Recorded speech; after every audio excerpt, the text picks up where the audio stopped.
When you start in the new thought, do not expect sudden illumination. Do not imagine that you are to become perfectly well, perfectly cheerful, successful, and a healer in a few days. Remember, all growth is slow. Mushrooms spring up in a night, but oaks grow with deliberation and endure for centuries. Mental and spiritual power must be gained by degrees. If you attained maturity before you entered this field of new thought, it is folly to suppose a complete transformation of your whole being will take place in a week, a month, or a year. All you can reasonably look for is a gradual improvement, just as you might do if you were attempting to take up music or a science. The new thought is a science, the science of right thinking. But the brain cells, which have been shaped by the old thoughts of despondency and fear, cannot all at once be reformed. It will be a case of try again.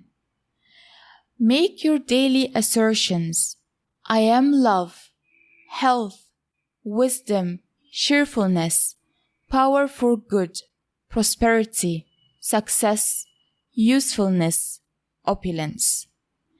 Never fail to assert these things at least twice a day.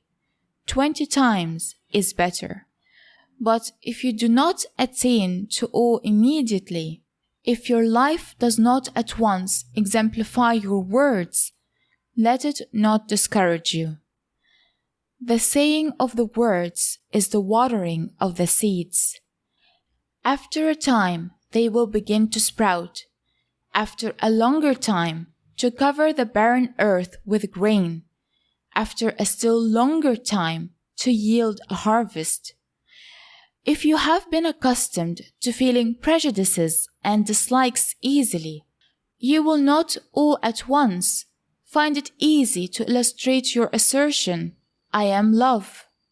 If you have indulged yourself in thoughts of disease, the old aches and pains will intrude even while you say, I am health. If you have groveled in fear and a belief that you were born to poverty and failure, courage and success and opulence will be of a slow growth. Yet they will grow and materialize as surely as you insist and persist. Declare they are yours, right in the face of the worst disasters. There is nothing so confuses and frustrates misfortune as to stare it down with hopeful, unflinching eyes. If you waken some morning in the depths of despondency and gloom, do not say to yourself, I may as well give up this effort to adopt the new thought. I have made a failure of it evidently. Instead, sit down quietly and assert calmly that you are cheerfulness, hope, courage, faith, and success. Realize that your despondency is only temporary, an old habit which is reasserting itself, but over which you will gradually gain the ascendancy.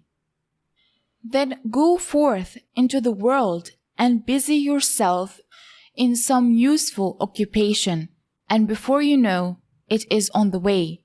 Hope will creep into your heart, and the gray cloud will lift from your mind. Physical pains will loosen their hold, and conditions of poverty will change to prosperity. Your mind is your own to educate and direct. You can do it by the aid of the Spirit, but you must be satisfied to work slowly. Be patient and persistent.